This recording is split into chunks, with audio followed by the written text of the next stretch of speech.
बिस्मिल्लाहिर्रहमानिर्रहीम। अस्सलाम वालेकुम नाजरीन, मैं Mohammad Awais Ashraf, scientific officer Ayub research Faisalabad. नाजरीन, इस वीडियो क्लिप में हम आपको बताएंगे कि अगर आपकी जो गंदम है वो मैच्योरिटी के टाइम गिर जाए, यानी जब ये सिट्टा निकाल चुकी हो और इसकी पॉलिनेशन हो चुकी हो, तो अभी ये दाना बनाना स्टार्ट कर रही है, लेकिन रात को जो मौसम के ख़राब होने की वजह से बारिश आई और साथ आंधी आई तो ये गंदम गिर गई है। अच्छा, अब ये जो गंदम थी ये फार्मर के मुताबिक उसने ये 2 जनवरी को लगाई थी, और देखें आप 2 जनवरी को लगाने के बावजूद भी ये गिर चुकी है। इसमें वजह ये थी कि इस फार्मर ने बड़ी अच्छे तरीके से इसकी, आप कह लें कि इसमें फर्टिलाइज़र अप्लाई की थी, लेकिन यूरिया का इस्तेमाल ज़्यादा किया था। अब यूरिया के इस्तेमाल की वजह से आपको पता है कि जब यूरिया ज़्यादा इस्तेमाल करते हैं तो जो तना होता है वो कमज़ोर हो जाता है, और तने के कमज़ोर होने की वजह से बारिश के साथ आंधी आई है तो सारी की सारी ये आप देख सकते हैं फसल जो है वो गिर चुकी है। अब इस सूरत हाल में क्या किया जाए, कौन कौन सी स्प्रे की जाए या क्या चीज़ फ्लड की जाए जिससे नुकसान कम से कम हो। देखें, नुकसान तो जाहिर सी बात है कोई 10 से 15% होना ही होना है, क्योंकि अभी इसका जो सीड है वो दाना जो बनना स्टार्ट हुआ है और इसी दौरान इसकी लॉजिंग हो चुकी है।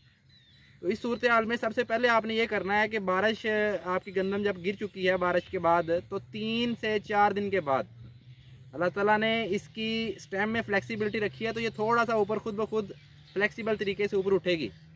तो जैसे ही ऊपर उठती है तो आपने सबसे पहले क्या करना है, अमाइनो एसिड का एक स्प्रे कर देना है। लेकिन जब कोई मरीज़ बीमार हो जाता है और वेंटिलेटर पे जाता है तो मुंह से वो खुराक नहीं ले सकता। अभी इसी तरह ये जो गंदम है ये गिर चुकी है, तो इसको जड़ों से खुराक देना मुमकिन नहीं है।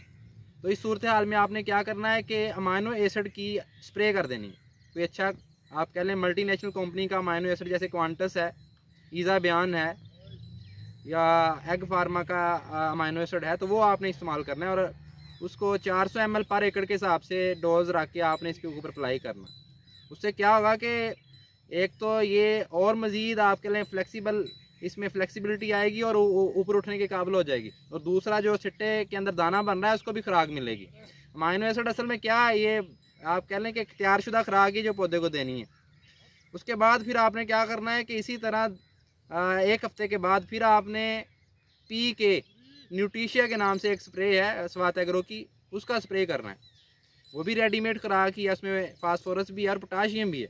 और आप जानते हैं कि जब दाना बन रहा तो पौधे को पोटाशियम की बहुत ज़रूरत होती है, तो पोटाश के स्प्रे करने से भी इसका जो दाना है वो श्रिवल नहीं बनेगा, बल्कि सेहतमंद दाना बनेगा।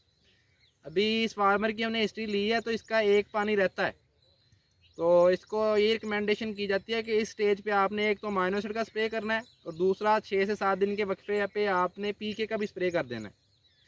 और लास्ट जो इरिगेशन अप्लाई करनी है ना, उस पर भी आपने पोटाश लाजमी अप्लाई करनी है। ठीक है, वो 3 लीटर पर एकड़ के हिसाब से अप्लाई करें। तो ये जो सारी रिकमेंडेशन है, तो इस पर अगर आप अप्लाई करेंगे तो आपके जो चांसेस, नुकसान के चांसेस हैं वो कम से कम होंगे। और दूसरा, अल्लाह ताला ने इस गंदम की फसल में फ्लेक्सिबिलिटी रखी है कि इसका जो तना है वो दोबारा थोड़ा सा, आप कह लें कि 45 के एंगल पे दोबारा उठ जाता है।